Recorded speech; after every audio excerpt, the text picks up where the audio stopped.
Somewhere in the depths of the dungeon, the ultimate evil awoke. It did not know what had happened, nor why it had awoken, but it longed for revenge. The last remaining heroes of the country joined forces and cast a powerful banishment spell. The absolute evil disappeared from sight with a threatening gesture, and a faint whispered, "I'll be back," could be heard coming from its lips. The absolute evil had been banished, and its essence shattered into several pieces. Its reign of terror had ended. The good people of the overworld rejoiced, and an era of peace began for the Alliance.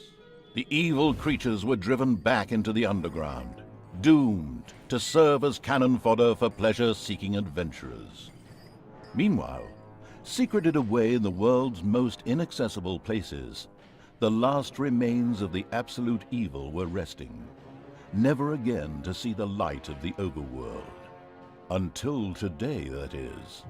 Somewhere deep under the earth, the ultimate evil awoke.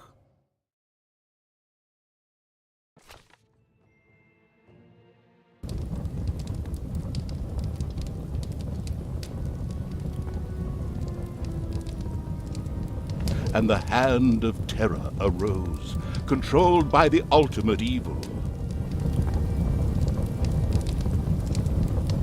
Come on, hand of terror, arise, damn you!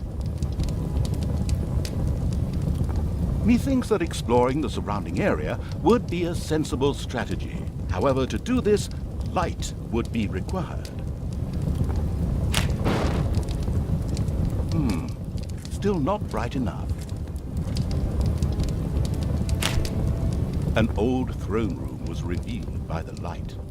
The circumstances remained a mystery. The hand of terror flew through the throne room, following each and every thought the ultimate evil had. After a few flying sessions, the ultimate evil was able to control the hand with ease. The time had come to call forth creatures who were completely devoted to it and would do its dirty work. Little Snots were the dregs of each and every dungeon and spent their time taking care of it. The expansion-mad evil hired one Snot on the spot. The first Little Snot appeared. It was completely ready to work in the dungeon and to crawl in the dust before the ultimate evil. Little Snots were important to the ultimate evil because they took care of many important little things, such as excavating new areas. The psionically gifted evil could sense the presence of something important that was buried to the south. It instructed its Little Snots to dig in that direction. As quick as a fart, the Little Snot made his way to the marked position and began to dig. Behold, the creatures of the overjoyed evil had apparently been much more industrious than it had thought. A great dungeon was revealed behind the wall. Everything was already in place. Doors, traps, a well-filled treasury. Oh wait, treasury? And where, if you please, is this treasury? Oh well, one can't expect too much of these mindless little Snots. First of all, some gold had to be dug out to make space for a treasury to be created. The hand of terror swiftly marked a few small gold veins so that the Little Snots could excavate them. As soon as the gold vein was selected, a Little Snot immediately set out to mine valuable gold for the greedy evil.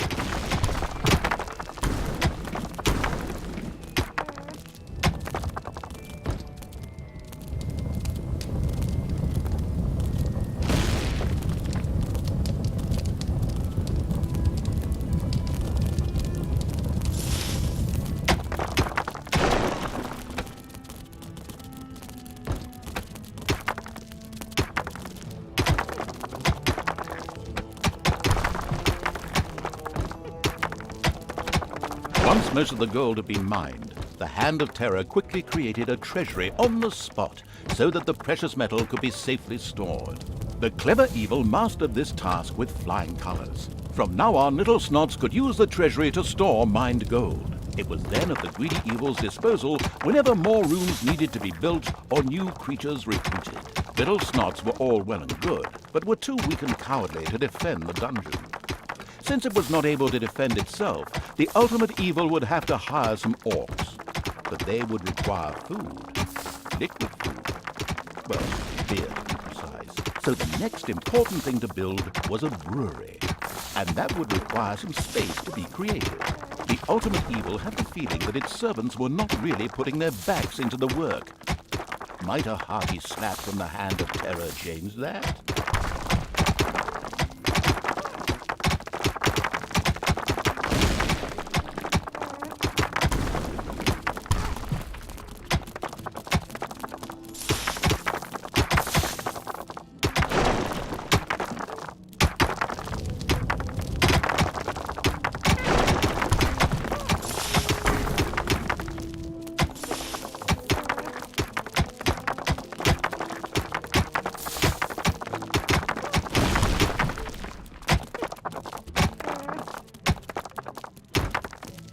There was now an area cleared for the brewery site, and with quick finger snaps from the hand of terror, the room stood ready.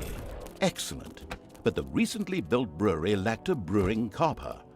With a sigh of resignation, the overworked evil set about taking care of that too.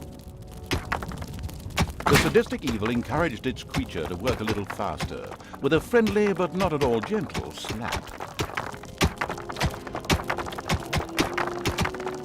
Hard-working evil effortlessly built a brewing copper so that delicious beer could be brewed as soon as possible.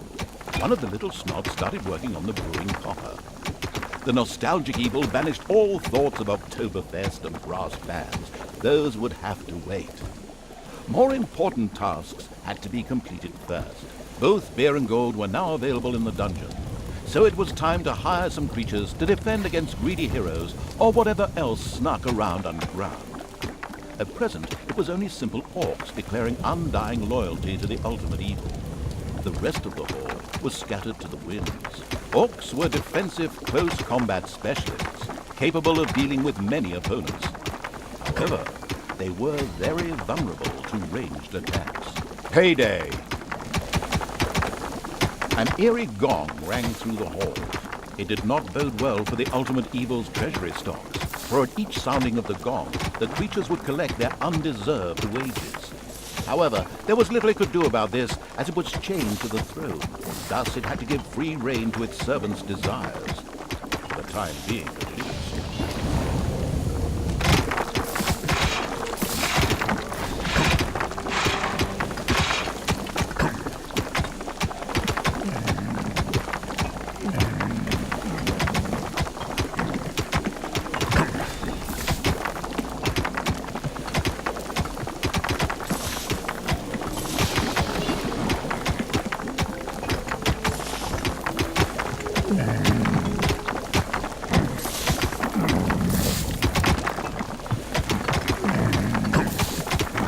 The dungeon of the expansion-mad evil grew and prospered, but unfortunately, it had reached the maximum possible population it could currently manage. Now a creature would have to be thrown into the bottomless pit before any others could be brought in. One louse-infested orc crawled up from the depths and declared allegiance to the ultimate evil. The first step towards the creation of a powerful army had been taken. The profound evil had had enough of dungeon sightseeing and now wanted to move to the surface to try a dish that is best served cold. Revenge. Some Alliance members were bound to be guarding the entrance to the overworld. A fine appetizer for a vengeful evil. The creature disappeared into the pit of uselessness with a long-drawn and gradually diminishing This particular act of wickedness brought a smile to the face of the ultimate evil.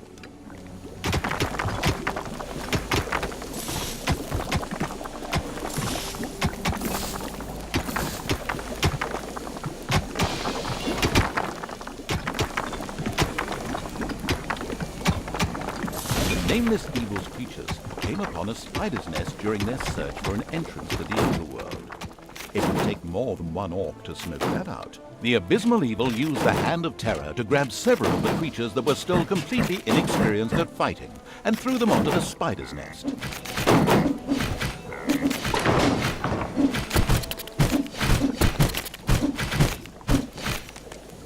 The spiders dropped like flies.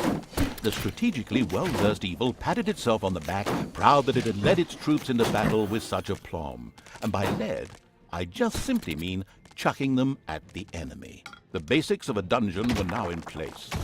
However, the brewery was puny and didn't really have room to store beer barrels in, and the treasury was also anything but impressive in size. Quickly, the expansion-hungry evil set out to enlarge its dungeon.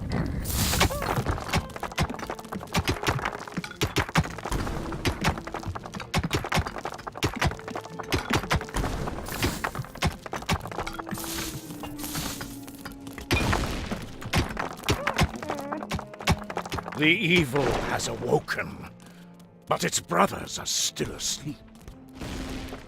Huh? What on earth was that? That's not in my script. What a weirdo. No matter. We'd better get back to concentrating on the dungeon.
Huge monstrosity loomed out of the darkness on 8 legs. This dungeon's human guards had been ancient history for a long while. Now it was home to a huge spider and her brood. Would Sam and Frodo escape it and continue their journey to Mount Doom, or was this the end of the Ring-Bearer? Hang on a minute, that's not the right text. Where were we? Oh yes, a huge spider, henceforth called the Spider Queen. It would be necessary to eliminate the Spider Queen before the Horde could reach the surface. The Spider Queen sent forth a wave of her children. Of course, the ultimate evil was fully aware of this danger and immediately prepared to defend itself against them. At least, that's what I hope.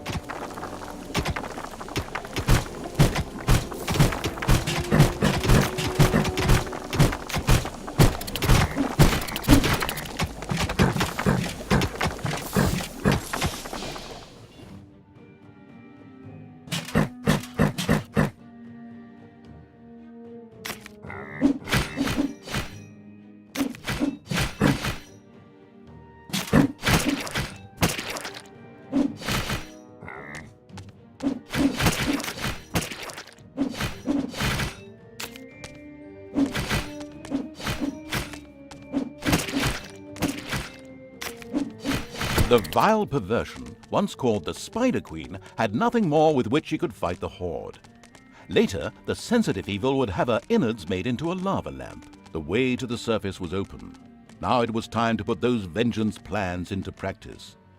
The vile evil wanted to take this opportunity to utter a really sinister laugh. But unfortunately, its physical state made this unviable. Instead, it asked the narrator to do a bit of sinister laughter on its behalf. Oh well, here goes. Deep breath.